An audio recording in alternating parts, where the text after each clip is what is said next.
Good morning प्यारे बच्चों। मैं अजय कुमार आप सभी को जिला शिक्षा विभाग गोपालगंज की ओर से स्वागत करता हूं। जैसा कि आप पिछले क्लास में पढ़े थे, केमिस्ट्री का 12th का ये चैप्टर पढ़ रहे थे, ठोस अवस्था, जिसके अंतर्गत हमने 2 क्लास कर चुके हैं। पहला बेसिक था, नॉलेज दिया गया था ठोस के बारे में। दूसरा आपको ठोस के प्रकार के बारे में हमने अध्ययन किया था। आशा करते हैं कि आप नोट्स बना रहे होंगे, चैप्टर वाइज नोट्स बना रहे होंगे और उसमें इंपॉर्टेंट क्वेश्चन को टिक आउट करके याद भी कर रहे होंगे। और आज कुछ ऑब्जेक्टिव भी करेंगे उससे रिलेटेड जो पढ़ाया गया है वो, और कुछ नए कंसेप्ट भी आज हम सीखने वाले हैं। ये सब हम आपको बता चुके थे, इसमें आपको कुछ इंपॉर्टेंट बताए थे, ये सब इंपॉर्टेंट है। आज आगे इससे हम लोग पढ़ेंगे।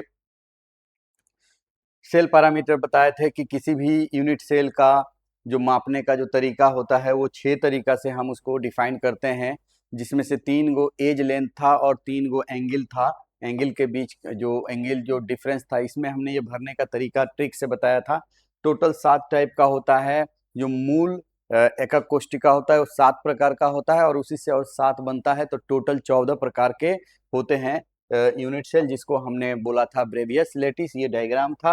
हालांकि इसमें से आपको केवल 2 ही पढ़ना था। हमें पढ़ना था क्यूबिक यूनिट सेल यानी घनीय एकक कोष्टिका, और एक हेक्सागोनल क्लोजेस पैकिंग पढ़ना था, जिसके बारे में हम चर्चा कर रहे थे। ठीक है, अब आता है क्यूबिक यूनिट सेल। हमने बताया था घनीय एकक कोष्टिका 3 प्रकार का होता है, जिसमें एक था सिंपल क्यूबिक यूनिट सेल, एक था body centre cubic unit cell और एक था face centre cubic unit cell, जिसको शॉर्ट फॉर्म में हम एसएससी और बीसीसी और आप इसको एफसीसी कह सकते हैं। ये शॉर्ट फॉर्म ही यूज होता है, याद रखेंगे। अब इनके बारी बारी से इनके बारे में जानकारी हम लोग प्राप्त करने वाले हैं। सबसे पहले आता है simple cubic unit cell. Simple cubic unit cell का मतलब होता है कि वैसा एक घन वाला आकृति वाला एकक कोष्टिका जिसमें परमाणु केवल कहाँ होंगे, तो केवल कोना पर होंगे और कहीं नहीं दिखेंगे।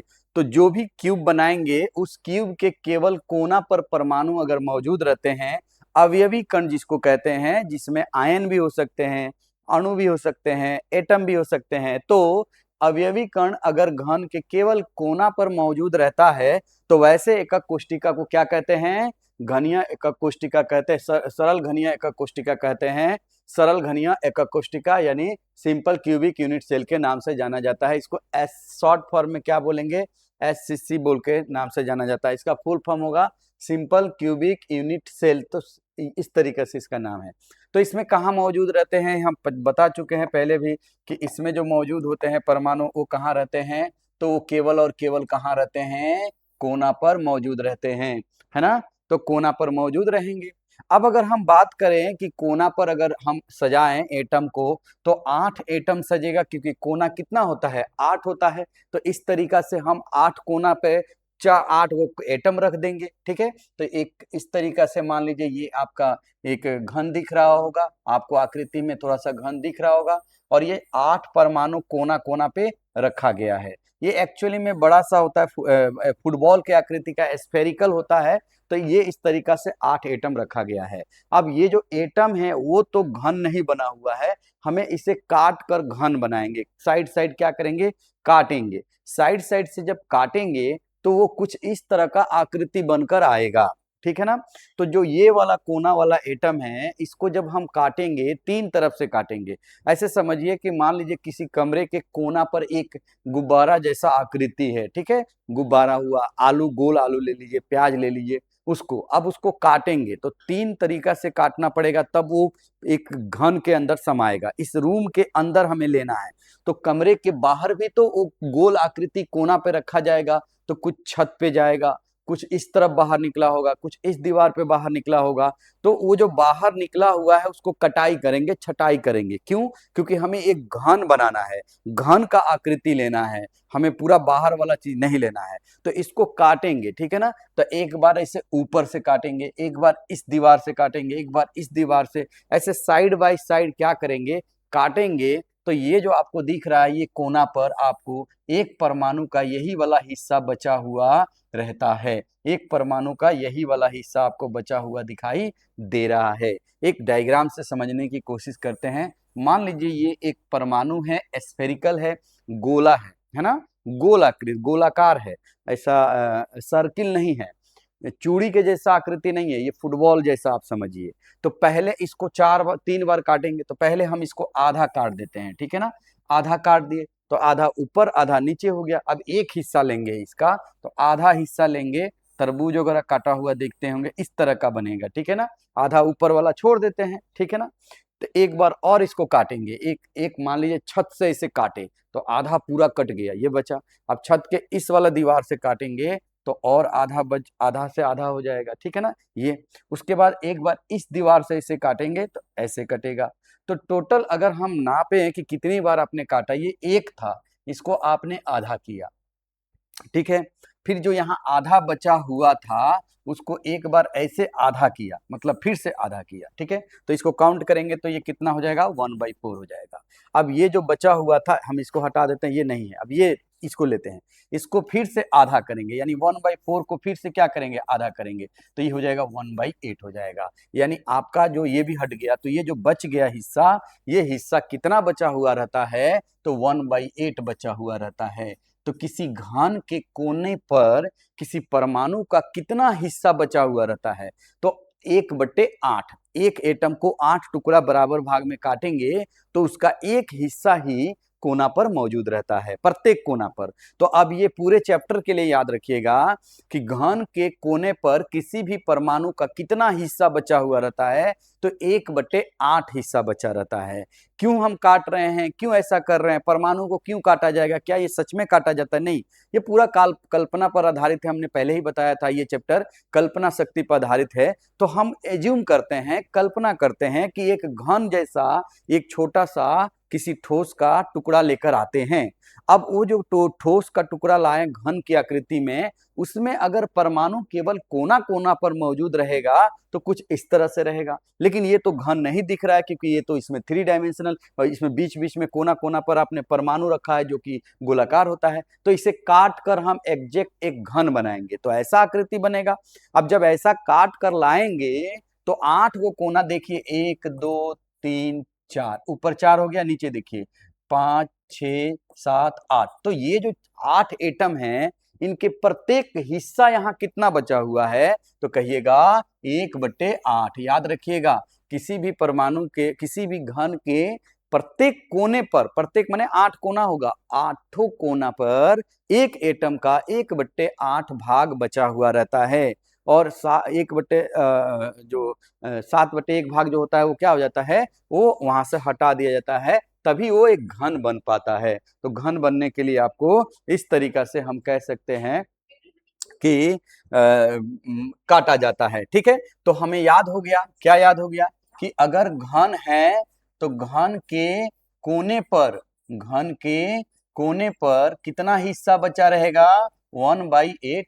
1/8 याद रखेंगे। आगे चलकर आपको बताएंगे कि जब घन के फलकों पर, है ना, फेस पर अगर बात करें तो उसमें आधा हिस्सा बचा रहता है और केंद्र पर पूरा का पूरा एक एटम बचा हुआ रहता है। तो जैसे जैसे आगे हम लोग पढ़ेंगे, जैसे इसका नाम था SSC, इसके बाद आएगा BCC, body centre cubic unit cell, यानी जो बॉडी सेंटर सेंटर में होगा घन के केंद्र पर, वैसा एकक कोशिका के बारे में पढ़ेंगे। तो फिलहाल के लिए हम समझ गए, इस अभी जो हम लोग पढ़ रहे हैं इसका नाम है सिंपल क्यूबिक यूनिट सेल, जिसमें केवल परमाणु कहाँ रहते हैं, कोना पर रहते हैं। और कोना पर एक परमाणु का कितना हिस्सा बचा रहता है, 8, 1/8 हिस्सा बचा रहता है। तो अगर हम चाहें कि इस एक एकक कोशिका के अंदर कुल कितने परमाणु होते होंगे, ये हम जांच करें, ये अगर पता करें कि कुल परमाणुओं की संख्या कितनी होगी जब हम एक घन वाला एकक कोशिका लाते हैं जिसमें कोना पर मौजूद होगा, तो आपको पता है कि एक कोना पर कितना होता है, 1/8। प्रत्येक कोना पर कितना होगा, 1/8, 1/8। तो इसको हम सब जोड़ेंगे, यानी यहाँ पूरा एक एटम नहीं है, उसको काटा गया तो 1/1, 1/8 पार्ट ही यहाँ पर मिला, यानी 1/8वां भाग ही यहाँ मिला। तो 8 कोना था। अब हम अगर सभी जगह को जोड़ें, क्योंकि एक पूरा परमाणु तो है नहीं, पूरा रहता तो आप बोलते कि 4 ऊपर 4 नीचे, कुल परमाणु की संख्या 8 है। लेकिन यहाँ पर तो 1/8 हिस्सा मिला है एक जगह। तो अगर हम सबको जोड़ेंगे तो कितना आएगा, तो बचपन में हम लोग जोड़ते थे कि 1/8 + 1/8 प्लस 1/8 इस तरीका से जोड़ते जाएंगे। और आगे चलकर पढ़े कि जोड़ने से तो आसान गुना है, तो क्या कर देंगे, गुना करेंगे। मतलब एक जगह पर कितना है, 1/8 गुने कितने जगह है, तो कहिएगा सर 1 2 3 4 ऊपर 4 नीचे 8 जगह है। काटेंगे तो कितना आ जाएगा, 1 आएगा। तो आप समझ गए हैं कि इन 1/8 को जोड़ेंगे सभी जगहों का, तो ये जो मिलकर बनेगा वो एक ही परमाणु बनेगा। यानी एसएससी के अंदर, सिंपल क्यूबिक यूनिट सेल के अंदर, सरल घनिया एकक कोष्टिका के अंदर केवल कोना पर परमाणु होते हैं, और जब सारे परमाणु को जोड़ा जाता है तो केवल एक ही परमाणु बचता है, यानी एक ही परमाणु बनता है। यानी वहां कट कर जो हिस्सा बचा था, उस हिस्सा को जब जोड़ा गया तो पता चला कि एक ही एटम है। यानी आपसे पूछा जाएगा कि सरल घनिया एकक कोष्टिका में कुल कितने परमाणु मौजूद रहते हैं एक एकक कोष्टिका में, तो कहिएगा सर 1 बनाकर लाएंगे तो इसमें टोटल एटम की संख्या कितना होगा, 1 होगा। कितना होगा, 1 होगा। ठीक है ना। तो कुल परमाणु की संख्या को हम क्या चीज से डिनोट करते हैं, जेड से डिनोट करते हैं। और जेड का वैल्यू कितना आ गया, एन आ गया। कितना आ गया, 1 आ गया। तो हम कह सकते हैं सरल घनिया एकक कोष्टिका में जेड का वैल्यू कितना हो जाता है, 1 हो जाता है। अच्छा, अगर हम आपसे एक ट्रिक बताएं और उसको याद कर लीजिएगा, ठीक है ना। सबसे पहले आता है एसएससी, जैसे कि हम बताए थे। उसके बाद आता है बीसीसी, उसके बाद आता है एफसीसी, कभी कभी इसको सीसीपी भी कहते हैं। ये दोनों एक ही चीज है, ठीक है ना, दोनों एक ही है। अगला बाद एक और आएगा एचसीपी। जैसे जैसे आगे क्लास बढ़ेगा वैसे वैसे आप सीखेंगे, इस सब का नाम सीखते चलेंगे। उसके बाद आएगा एक NaCl और एक आएगा CaCl। टोटल कितने हो गए, 6। आपको जो एग्जाम में सवाल पूछा जाता है अधिकांश इन्हीं में से पूछा जाता है। तो क्या पूछा जाता है वो आपको हम एक फॉर्मूला के तहत बताते चलेंगे, आप याद करते चलिएगा। जेड, जेड का मतलब अभी अभी हम बताए हैं कि कुल परमाणुओं की संख्या। आपसे पूछा जाएगा कि एसएससी के अंदर कुल परमाणु की संख्या कितनी होती है, बीसीसी के अंदर कुल परमाणु की संख्या कितनी होती है। ये ऑब्जेक्टिव क्वेश्चन में वेरी वेरी इंपॉर्टेंट है, याद रखिएगा। तो इसका एक नंबर है, याद रखिएगा 12 46 41। याद रखिएगा 12 46 41। बोलिएगा 2 4 बार तो याद हो जाता है, 12 46 41। कल भी हमने एक नंबर बताया था जब सीट और एचएमटी बता रहे थे पिछले क्लास में, आप वीडियो देख सकते हैं पिछले क्लास में। तो उसमें भी ट्रिक बताया था, जो उन्हीं ट्रिक के आधार पर आप पूरा का पूरा उस कंसेप्ट को आप समझे थे। तो ट्रिक के आधार पर आप जल्दी से याद कर लीजिएगा, ये सब आता है एग्जाम में। और इसके आधार पर आगे भी सवाल पूछा जाता है, जो कि न्यूमेरिकल जो बनाएंगे, घनत्व बनाएंगे, वहां भी जरूरत पड़ता है। तो 12 46 41 याद रखेंगे। क्या मतलब ये है कि एसएससी के अंदर कुल परमाणु की संख्या 1, बीसीसी के अंदर कुल परमाणु की संख्या 1, एफसीसी के अंदर या सीसीपी के अंदर, ये दोनों एक ही नाम है, कंफ्यूज नहीं होइएगा। इसका जब पढ़ाएंगे तो बताएंगे कि उसका फुल फॉर्म ये क्या, क्यों ऐसा कहा जाता है ना। और उसके बाद आता है एचसीपी, ये भी अभी आपको नहीं पढ़ाया गया है। NaCl तो साधारण नमक है, खाने वाला, वो जानते होंगे। CaCH सीजियम क्लोराइड, ये भी अभी नहीं जानते होंगे। कोई बात नहीं, धीरे धीरे हम लोग सीखेंगे ये इस चैप्टर के अंदर। लेकिन जो काम का चीज है वो अभी बता रहे हैं। जो ऑब्जेक्टिव क्वेश्चन आपसे बनेगा, जो 2 3 आता है, वो शुरू में ही आप सीख रहे हैं, आप ऐसे समझिए, ठीक है। यहाँ से तो जेड का फॉर्मूला हमें याद हो गया कि किसी भी चीज का, तो पहले कैसे लिखेंगे देखिए एक बार और हम आपको बताते हैं कि आखिर ये कैसे याद हो जाएगा। आप जब पर डे क्लास कीजिएगा, 2 3 दिन अगर क्लास आप अटेंड करते हैं, तो आपको ये लिखने आ जाएगा, बहुत सारा फॉर्मूला आपको याद हो जाएगा। सबसे पहले आता है एसएससी, फिर आता है बीसीसी, फिर आता है एफसीसी, फिर आता है एचसीपी, फिर आता है NaCl, और तब आता है CaCl आता है। अब सबसे पहले आता है जेड, जेड का वैल्यू आता है 12 46 41। अब आपको कोई भी पूछेगा कि एचसीपी में कुल परमाणु की संख्या कितनी होती है, तो एचसीपी में कितना हो जाता है, 6 हो जाता है। काट कूट करने की, बनाने की, है ना, उस तरह का जरूरत नहीं पड़ेगा। तो अगला एक आएगा कोऑर्डिनेशन नंबर, इसके बारे में आप सीखेंगे। कोऑर्डिनेशन नंबर किसे कहते हैं, उप सहसंयोजक संख्या किसे कहते हैं, तो इसके बारे में अब एक सीख गए आप। आपने सीखा कि कुल परमाणु की संख्या किसके अंदर, एसएससी के अंदर काट कर हमने बताया कैसे होता है। ये हम आपको समझाने की कोशिश किए कि एक कोना पर 1/8 होता है, तो प्रत्येक सभी कोना को जोड़ेंगे तो तो वो कट कर एक आया था, है ना। आपसे ये भी पूछा जाएगा कि कोना पर कितना मौजूद रहता है, किसी परमाणु का कितना हिस्सा, तो 1/8 हिस्सा ही मौजूद रहता है। ये आपने सीख लिया। ट्रिक भी याद कर लेंगे, कितना था, 12, 46, 41, इस तरीका से आप याद कर लीजिएगा। अब आता है कोऑर्डिनेशन नंबर, जिसको इंग्लिश में कोऑर्डिनेशन नंबर कहते हैं और हिंदी में कहते हैं उप सहसंयोजक संख्या कहते हैं। ये आपको वेरी वेरी इंपॉर्टेंट 2 नंबर में पूछा जाता है। ये जो आपको दिख रहा है ना कोऑर्डिनेशन नंबर, उप संख्या, ये आपको एक और चैप्टर में मिलेगा, ठीक है। तो आगे इनऑर्गेनिक में पढ़ाया जाएगा। तो परिभाषा जब पूछता है तो वहीं से आता है उप सहसंयोजक संख्या के बारे में।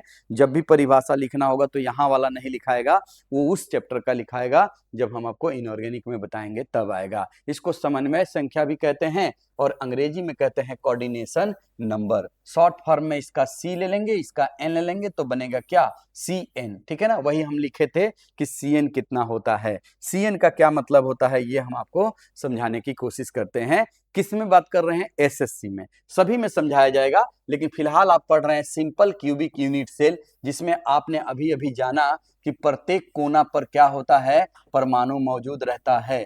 केवल कोना पर ही परमाणु क्या होते हैं, मौजूद रहते हैं। कोना पर परमाणु क्या रहते हैं, मौजूद रहते हैं। केवल यही आपने सीखा, और कहीं नहीं होते हैं, ठीक है। तो एक ऐसा घनीय एकक कोष्टिका जिसमें परमाणु केवल कोना पर मौजूद हो, तो उस स्थिति में हम क्या कहेंगे, उसे हम एसएससी के नाम से जानते हैं, ठीक है, एसएससी के नाम से जानते हैं, ठीक है। तो अगर हम कोना कोना वाला परमाणु को लें तो कोऑर्डिनेशन नंबर यानी उप सहसंयोजक संख्या किसे कहते हैं, ये अगर हम आपको समझाने की कोशिश करें तो इसमें कहता है कि किसी भी एक एटम को पकड़ लीजिए, मान लीजिए हम इस एटम को पकड़ लिए, ठीक है ना। ये लेयर बाय लेयर होता है, पहले समझिएगा। जैसे आप बहुत सारा एटम का एक लेयर देख रहे हैं जो लगातार इस तरह से जुड़ा हुआ है, ठीक है।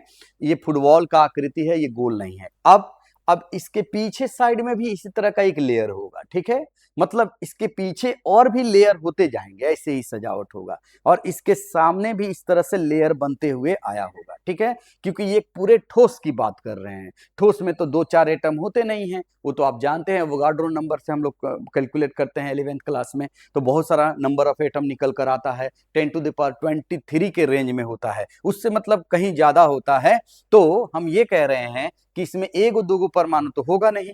किसी ठोस के अंदर अगर बात करें तो परमाणुओं की संख्या तो बहुत ज्यादा होती है। हम अब उन परमाणुओं को, चूंकि क्रिस्टलाइन सॉलिड है, तो वह पहले भी बता चुके थे कि अगर मान लीजिए एक एटम का नाम ए है तो दूसरा बी होगा, फिर ए लेते हैं फिर बी लेते हैं, मान लीजिए इस तरह का हम अगर बात करें, या आप केवल एक ही एटम का अगर हम बात करें कि केवल एक ही एटम लेते हैं, कि केवल एक ही एटम लिया जाए जिसका नाम ए ही हो, केवल क्या हो, ए हो, ए ही हो, तो उस स्थिति में क्या होगा, इसका नाम हम केवल ए ही रखते हैं। ये ए है, ये भी ए है, इस तरीका से, क्योंकि एक ही प्रकार का परमाणु से ये बना हुआ, हम मान लेते हैं कि एक ठोस होगा, ठीक है। तो अगला एटम भी क्या होगा, ए होगा, ए होगा, क्रम लेकिन टूटेगा नहीं। एटम की सजावट एक निश्चित क्रम में आपको दिख रहा होगा, ठीक है। ए एटम करके इस तरह से क्रम में सजा हुआ है, क्यों, क्योंकि ये क्रिस्टलाइन सॉलिड है। अब बात करें आगे कि इस ए एटम का एक पार्टिकुलर कोई भी एटम ले लेते हैं, मान लीजिए इस एटम को हम कंसीडर करते हैं, इसको ध्यान में रखते हैं। तो इस एटम के अगर हम पीछे जाकर देखें तो इसमें और भी इसी तरह का लेयर होगा, उसके पीछे भी लेयर होगा। जैसे आप ब्रेड आप ले लीजिए, ब्रेड आप जानते होंगे, खाते हैं ब्रेड, पैकेट में होता है। आप ब्रेड का एक पीस निकालिए, बीच का एक पीस निकालिए, ध्यान से देखिए, तो उसके अगल बगल में भी वैसे ही बहुत सारा ब्रेड का पीस रहेगा, टुकड़ा रहेगा, इस साइड भी रहेगा। हम बीच से निकाल रहे हैं, तो वही हम एक बीच का हम ये अरेंजमेंट लेकर आए हैं। इसके पीछे साइड भी एटम बहुत सारा होंगे, इसके इस तरफ भी होंगे, लेकिन कहीं कहीं नहीं होंगे, इसी अरेंजमेंट में होंगे। मतलब इसके ऊपर ही एक एटम होगा, उसके ऊपर एक एटम होगा, उसके ऊपर ऐसे होगा।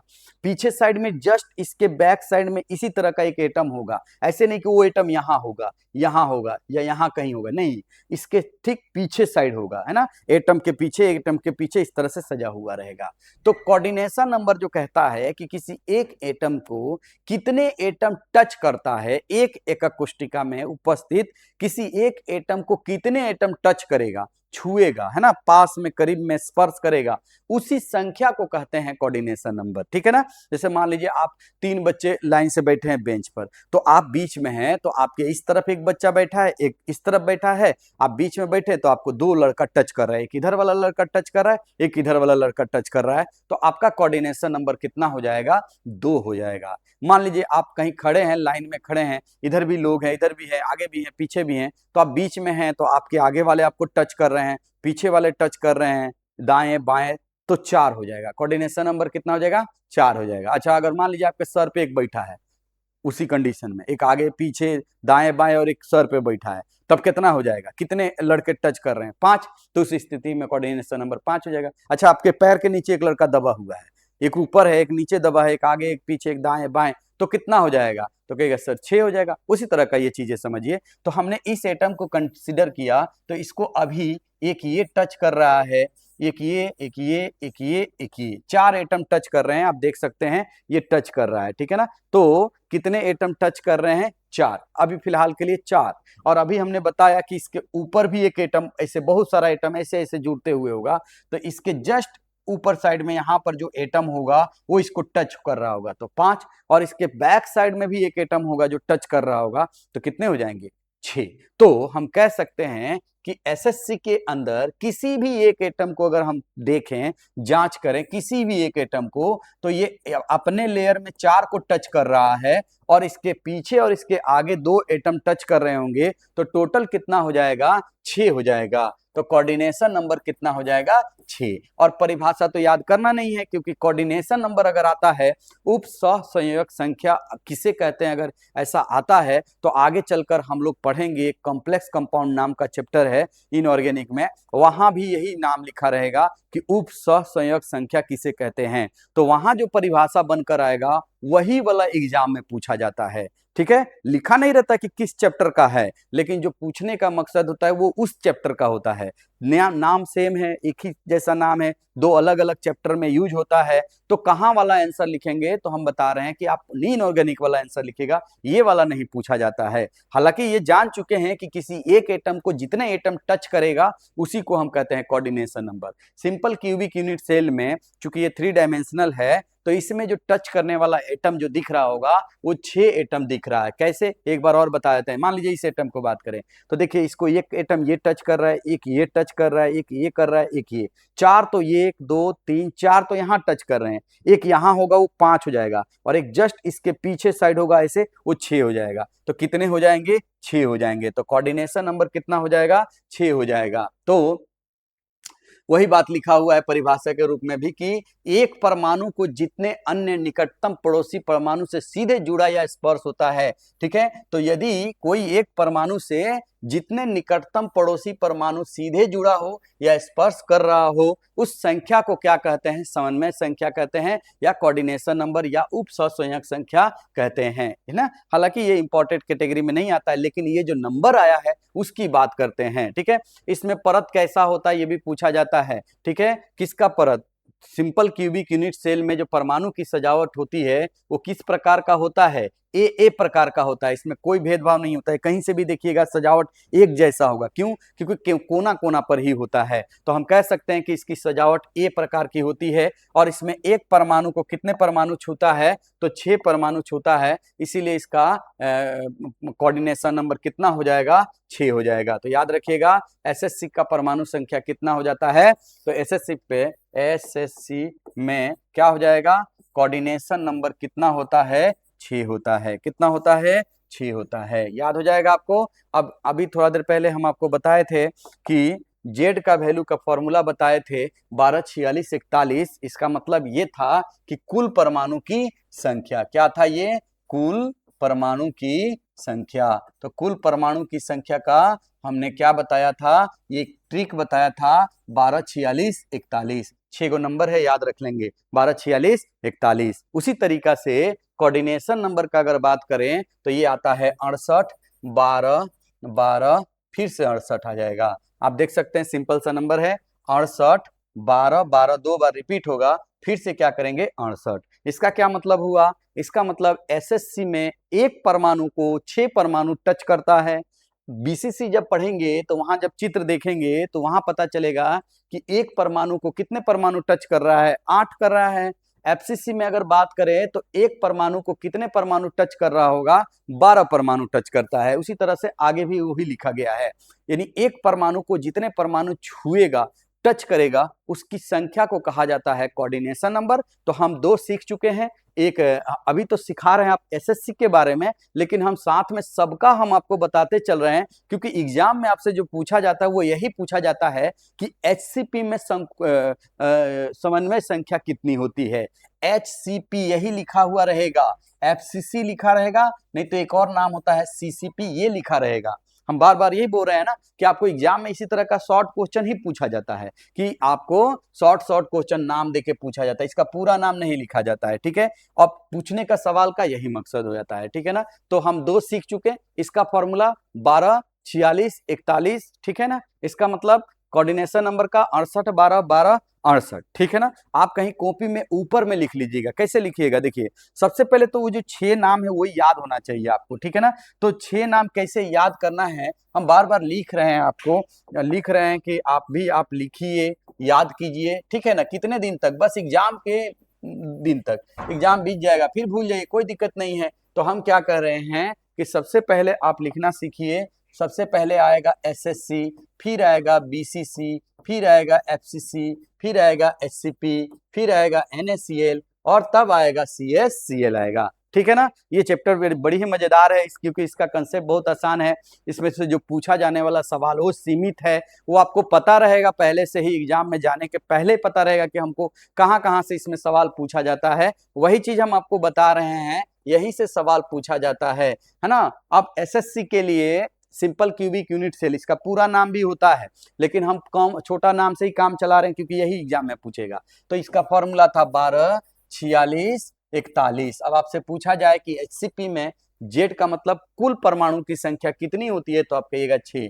अगला बताए सीएन नंबर, सीएन का मतलब होता है कोऑर्डिनेशन नंबर, एक एटम को कितना छूता है। तो कितना लिखवाए थे, 68 12 12 68। आप 1-2 बार बच्चे आपस में डिस्कस कर लीजिएगा, है ना। किसी से पूछिएगा 2-4 बार कि बोलो कितना था, सीए नंबर कितना था, तो 68 12 12, है ना। जेड कितना था, 12 46 41। 1-2 बार बोलेंगे तो याद हो जाएगा। और ये जो ऊपर नाम लिखा जा रहा है, ये हम जब तक क्लास चलेगा तब तक दिन में 1-2 बार, पूरे क्लास में 1-2 बार जरूर हम लिख ही देंगे। तो आप उस तरह से क्या कर लेंगे, याद कर लीजिएगा। 12 46 41, और एक था 68 12 12 करके, इस तरह के से था, ठीक है ना। तो उसे याद कर लीजिएगा। बाकी ये सब डायग्राम से कोई उतना डायग्राम वगैरह बनाया नहीं जाता है एग्जाम में, उस तरह से पूछा नहीं जाता है, ठीक है। अब आते हैं हम लोग कि एसएससी में परमाणु की त्रिज्या और घन की भुजा में संबंध। जैसा कि आप जानते हैं कि जो एसएससी होता है, यानी सिंपल क्यूबिक यूनिट सेल, उसमें एक घन बनाते हैं। तो आप एक घन बनाना जानते हैं, हालांकि इसमें है, तो हम आपको बनाने के लिए बार बार बताते हैं कि इस तरह से एक वर्ग बनाइए, एक और वर्ग बनाइए, और उस स्थिति में क्या करेंगे, कोना कोना को मिला दीजिए, ये आपका बनकर तैयार हो गया घन। अब इसे एसएससी बनाना है, सिंपल क्यूबिक यूनिट सेल बनाना है। तो हमें पता है कि इसमें परमाणु केवल कहाँ रहते हैं, कोना पे रहते हैं। अच्छा, कोना पे जो रहते हैं परमाणु, ये दोनों आपस में टच करते हैं। याद रखिएगा, ये क्या करते हैं, टच करते हैं। ये जो परमाणु एक दूसरे को क्या करते हैं, टच करते हैं। यानी कोना वाला परमाणु एक दूसरे को क्या करते हैं, टच करते हैं। अलग अलग नहीं बनाया जाएगा, हम कई बार चित्र में आपको दिखाए भी थे। तो इसमें जो परमाणु होगा वो यहाँ ऐसे, और यहाँ वाला परमाणु ऐसे टच करेगा, ठीक है ना। ये कोना वाला जो परमाणु होगा, ये भी आपको क्या करेगा, टच करेगा, ठीक है ना। तो ये इस तरीका से टच करता हुआ, फिर यहाँ वाला परमाणु इस तरह से टच करता हुआ नजर आएगा। यानी हम ये कहेंगे कि जो कोना वाला परमाणु होगा, ये कोना का परमाणु इससे टच करेगा, ये परमाणु इसको टच करेगा। ऊपर का हम बना रहे हैं इस तरीका से, ठीक है। इस तरह से 4 परमाणु टच करेगा, बीच में जगह खाली रहता है, लेकिन किनारे वाले एटम एक दूसरे से टच करते हैं। और इसके केंद्र से गुजरता है घन, जो बनाते हैं वो इस तरह से केंद्र पर होता है, ठीक है। यही चित्र यहाँ पर बना हुआ है, यही चित्र यहाँ पे बना हुआ है। ये टच नहीं कर रहा है, लेकिन टच करता है। ये क्या होता है, टच करता है। तो अब बताइए कि ये जो परमाणु है, ये यहाँ से यहाँ तक इसकी तो त्रिज्या हो जाएगी। त्रिज्या तो जानते ही होंगे, यहाँ से लेकर यहाँ तक त्रिज्या हो जाएगा। त्रिज्या मतलब केंद्र से ये परिधि तक की दूरी, ये त्रिज्या, ये सब क्या है, त्रिज्या है। यहाँ से यहाँ तक का ये इसका त्रिज्या, ये इसका त्रिज्या, इस तरह से करें तो ये त्रिज्या, यहाँ से यहाँ ये इसका त्रिज्या। और जो घन बनता है उसकी ये पूरा यहाँ से लेकर यहाँ तक जो होगा ये इसकी क्या होगा, ये इसकी भुजा हो जाएगी। ठीक है, तो इसका भुजा हो जाएगा।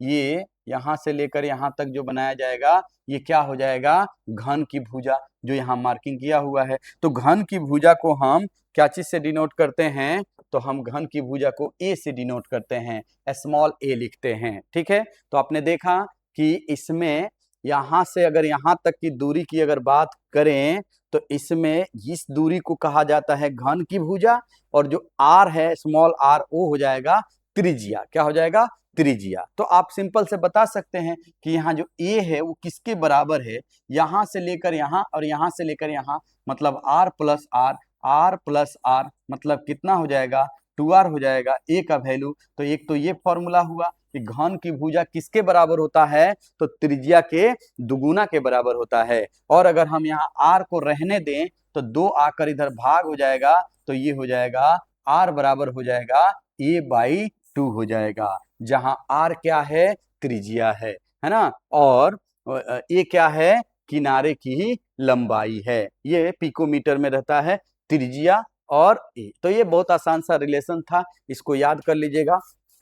इस तरीका से ये आता है। हालांकि ये जब आएगा वो एफसीसी के लिए आता है, 2 नंबर में प्रूफ करने के लिए आता है, बीसीसी में आता है, क्योंकि इसका तो बहुत आसान है इसलिए इसमें नहीं आता है। ठीक है ना, लेकिन याद रखिएगा आर का रिलेशन याद रखिएगा। एकक कोष्टिका का घनत्व, अब आता है घनत्व के बारे में। ठीक है ना, कि एकक कोष्टिका का घनत्व कितना होता है। घनत्व का मतलब आप जानते होंगे है ना, डेंसिटी डी से कभी कभी इसे सूचित करते हैं, कहीं कहीं इसको रो से सूचित करते हैं, है ना। घनत्व को अलग अलग चीजों से नोटेशन किया जाता है। तो इसका होता है मास बटे वॉल्यूम, ये फॉर्मूला होता है। घनत्व का सूत्र क्या होता है, तो घनत्व का सूत्र जो होता है वो होता है, आप कई बार पढ़े होंगे, द्रव्यमान, द्रव्यमान बटे क्या होता है, द्रव्यमान यानी भार, और बटा में होता है क्या, आयतन। द्रव्यमान बटे आयतन, ये आप जानते होंगे। वॉल्यूम होता है मास बटे वॉल्यूम होता है। तो अगर हम एकक कोष्टिका की बात करें, किसी भी एकक कोष्टिका की अगर बात करें, तो इसमें एकक कोष्टिका जो बना होता है वो परमाणु से बना होता है, अलग से कोई घन नहीं होता है। वो तो एटम को काटा गया था घन का आकृति देने के लिए, तो घन का आकृति बना। तो इसमें जो भार होगा वो भार किसका होगा, तो कहेगा सर इसमें जो परमाणु होगा परमाणु का भार होगा, है ना। और जो आयतन होगा वो किसका होगा, आयतन अगर बात करें आयतन किसका होगा, तो घन का होगा। ये घन के जैसा आकृति दिख रहा है, इसका आयतन होगा। इतने जगह में कितना भार है ये पता करेंगे, तो वही चीज यहाँ पे भार किसका होगा, परमाणु का होगा। अब परमाणु का भार को हम लोग अनुभार कहते थे, आपको याद होगा, एम से सूचित करते हैं। ठीक है ना, किससे सूचित करते थे, एम से सूचित करते थे। अब अगर घन की बात करें तो यहाँ पर ए हो जाएगा, ए का क्यूब हो जाएगा। क्या हो जाएगा, ए का क्यूब हो जाएगा, इस तरीका से। ठीक है ना। अब आप जानते हैं कि एम जो होता है वो एक परमाणु का अनुभार होता है, लेकिन एक परमाणु तो इसमें नहीं है, कितने परमाणु होते हैं, तो जैसा कि हमने अभी थोड़ा देर पहले बताया था कि जो परमाणुओं की संख्या होती है वो कितनी होती है, तो परमाणु की संख्या आपने देखा था जिसको जेड से सूचित करते थे। किससे सूचित करते थे, जेड से। अगर एक परमाणु है तो एक परमाणु का भार हो जाएगा, 2 परमाणु है तो 2 परमाणु का भार उसमें गुना होगा, 3 4 जितना भी परमाणु रहेगा उतने परमाणु के भार से क्या करेंगे, तो यहीं पे बताते हैं इसको रो या आप इसको डी, जिससे मर्जी उससे सूचित कर सकते हैं घनत्व का। तो फॉर्मूला हो जाता है ये जेड। जेड क्यों लिखते हैं, क्योंकि जितने एटम रहेंगे उन एटम के परमाणु का वजन हो जाएगा, और ए का क्यूब, चूंकि इसका जो भार होता है आप पढ़े होंगे ग्राम बाई मोल होता है, तो उसको हम मोल के लिए यहाँ पर क्या लाते हैं, Na लाते हैं। तो ये इसका क्या हो जाएगा, सूत्र हो जाएगा, किसका, किसी भी एकक कोष्टिका का घनत्व निकालने का जो सूत्र होगा वो यही वाला सूत्र बनकर आता है। क्या आता है, जेड गुने एम बट्टा में होता है ए क्यूब इंटू एन ए, जहां पर सबका अपना अपना मतलब है। जेड का मतलब क्या होता है, परमाणुओं की संख्या। एम का मतलब क्या होता है, अनुभार होता है। ए का मतलब क्या होता है, भुजा की लंबाई। हमने पढ़ा था कि भुजा की जो लंबाई होती है, घन की भुजा, उसे ए से सूचित करते हैं। और जो ए एन ए दिख रहा था वो अवगाद्रो संख्या है, जिसका वैल्यू होता है 6.022 या 23 इंटू 10 टू द पावर 23। तो इसमें आप देख सकते हैं जेड का मतलब हो गया number of atom per unit cell, एक यूनिट सेल में कितने परमाणु होंगे, ठीक है ना। और ए का मतलब होता है एज लेंथ, यानी क्या हो जाएगा, ये परमाणु की संख्या हो जाएगा। इसको कहेंगे परमाणु की संख्या, ठीक है। और जो ये दिख रहा है ये क्या हो जाएगा, लंबाई हो जाएगा, किसकी, किनारे की लंबाई हो जाएगी। पिकोमीटर में दिया रहता है, ये पीएम मतलब पिकोमीटर होता है। डेंसिटी, रो को हम डेंसिटी कहते हैं या डी से भी सूचित करते हैं। एम का मतलब मोलर मास, ग्राम पर मोल लिखा रहेगा। एन ए का मतलब अवगाड्रो नंबर, जो कि आप जानते होंगे 6.023 करके आता है इसका वैल्यू, आप पढ़े होंगे, याद होगा तो ठीक है, नहीं याद है तो कहीं कहीं 22 लिखा रहता है, कहीं पे 6.023 इंटू 10 टू द पावर क्या रहेगा, 23 रहता है। ये मिलेगा आपको इस तरीका से। तो फॉर्मूला याद कर लीजिएगा। घनत्व का फॉर्मूला कितना होता है, किसी भी ठोस का एकक कोष्टिका का अगर हम घनत्व निकालने की कोशिश करेंगे तो इसकी फॉर्मूला आता है, सभी के लिए बता रहे हैं, चाहे आप जिसका भी निकालना चाहें, एसएससी, बीसीसी, एफसीसी, जो चाहे वो आप निकाल सकते हैं वहां से, ठीक है ना। इस तरीका से आप कह सकते हैं कि घनत्व का फॉर्मूला हमने सीखा। क्या क्या सीखा हमने, तो आज हमने सीखा परमाणुओं की संख्या निकालना सीखा, कुल परमाणु की संख्या कितना होता है ये हमने बताया। उसके बाद आपको कोऑर्डिनेशन नंबर बताया, उसका भी फॉर्मूला बताया 68 12 12 68, और जेड का फॉर्मूला बताया कितना, तो 12 46 41। उसके बाद आर का वैल्यू और ए का वैल्यू में रिलेशन बताया, केवल जेड का वैल्यू इसमें एसएससी में बताया कि ए बराबर होता है 2r या आर बराबर होता है 2a। अब कुछ क्वेश्चन बनाते हैं, उसके बाद फिर पढ़ाएंगे आपको थ्योरी, ठीक है ना। निम्नलिखित में से कौन सा एक अक्रिस्टलीय यानी एमार्फस ठोस है, ये हर बार ये पूछा जाता है, हर 1 साल 2 साल में पूछा ही जाता है, याद रखिएगा कि कौन सा एक क्या है, अमरफस सॉलिड या अक्रिस्टलीय ठोस है। अक्रिस्टलीय ठोस कौन कौन होता है, तो हम आपको बता चुके हैं पहले भी कौन कौन होता है, तो प्लास्टिक होता है, याद रखिएगा, प्लास्टिक हो जाएगा, और क्या हो जाएगा, रबर हो जाएगा, और क्या, एक कांच, याद रखिएगा। ये तीन हमेशा घुमा फिरा कर पूछा जाता है, ठीक है ना।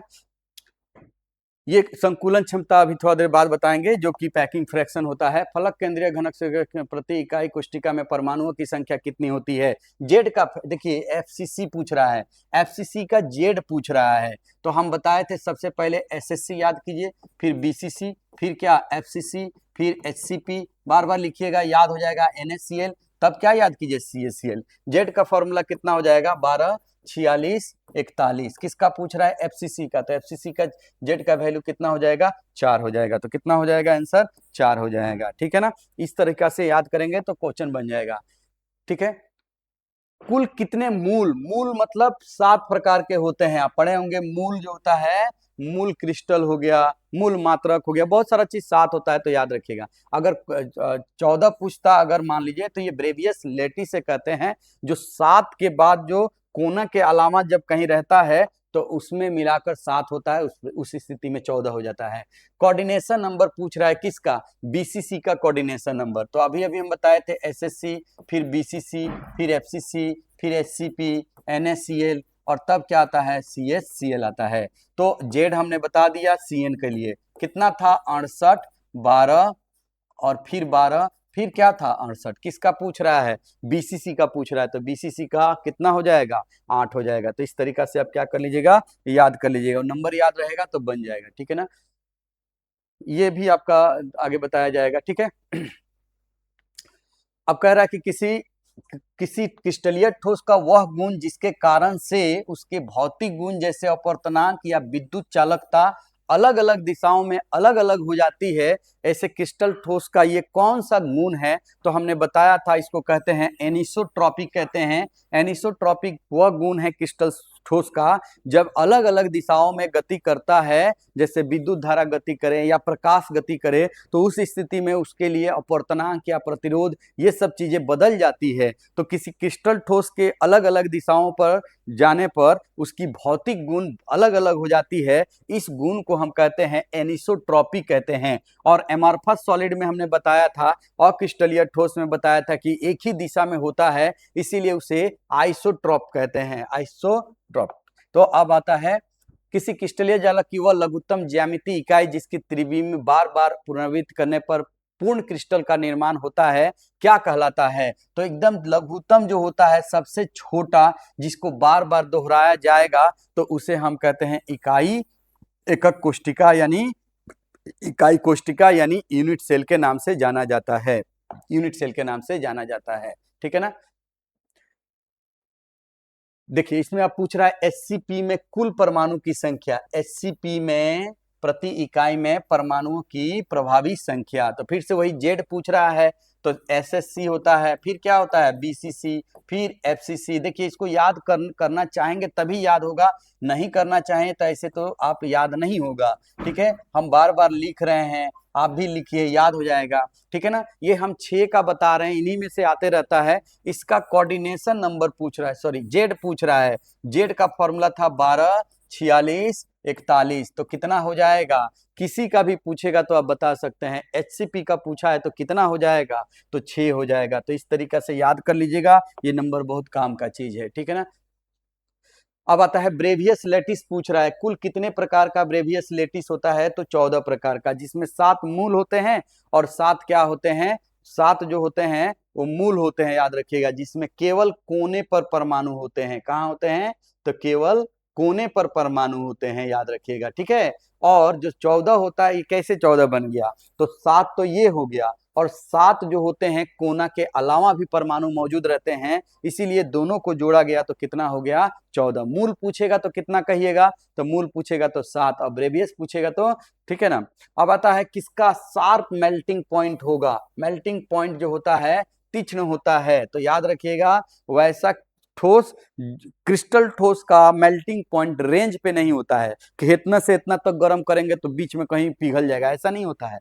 ठोस जो होते हैं क्रिस्टल ठोस, उसका मेल्टिंग पॉइंट फिक्स रहेगा कि उतना डिग्री चाहिए तो चाहिए, है ना। तो शार्प मेल्टिंग पॉइंट किसका होता है? तो कहिएगा सर ये तो एमॉर्फस सॉलिड है, इसका तो प्लास्टिक को गलाने के लिए आप कम ताप से ज्यादा ताप जितना दीजिएगा उसमें हो जाएगा। कांच भी नहीं होगा, रबर भी नहीं होगा, कौन सा आंसर हो जाएगा? हीरा। क्यों हीरा होगा? क्योंकि ये क्या है? तो क्रिस्टल ठोस है, और क्रिस्टल ठोस जो होते हैं इनका गलनांक जो होता है वो फिक्स होता है। ठीक है ना। अब बाकी जो तीनों दिख रहा है ना, ये अक्रिस्टलीय है।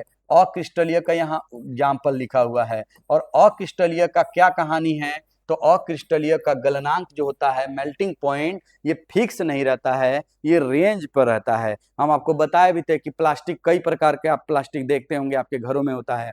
कोई प्लास्टिक जो होता है उसको माचिस के तीली से भी गला सकते हैं, और कोई किसी प्लास्टिक को गलाने के लिए ज्यादा टेम्परेचर की जरूरत पड़ता है। तो जब प्लास्टिक खुद का भेदभाव कर रहा है, यानी प्लास्टिक का गलनांक क्या हो रहा है? वैरी कर रहा है। कब कब कोई प्लास्टिक कम में भी हो जाता है, और कोई प्लास्टिक क्या हो जाता है? ज्यादा में गलता है। तो इस तरीका से आपने कुछ ऑब्जेक्टिव क्वेश्चन देखा इससे रिलेटेड, जो अभी तक बताया गया था उससे, और भी इसी तरह से सवाल पूछा जाता है ना। घुमा फिरा कर वही पूछेगा, जेड का वैल्यू पूछेगा, सीएन पूछेगा, अभी संकुलन क्षमता नहीं बताए हैं, पैकिंग फ्रैक्शन पूछेगा, वैक्यूम पूछेगा कि कितना खाली स्थान रहता है। बाकी सब उसी तरीका से ट्रिक से ही बनता है। नंबर जो बताएंगे उसको याद कर लीजिएगा, आपका ऑब्जेक्टिव नहीं छूटने वाला है बिहार बोर्ड के एग्जाम में। ठीक है। और जो 2 नंबर वाला सवाल है वो भी आपसे इसी में से पूछा जाता है। अभी तक वैसा कोई सवाल नहीं आया जो आपको 2 नंबर में पूछा जाता है। इससे जो 2 नंबर का पूछा जाता है वो ज्यादातर आपका साटकी, फ्रैंकेल, इस तरह से डिफेक्ट से पूछा जाता है।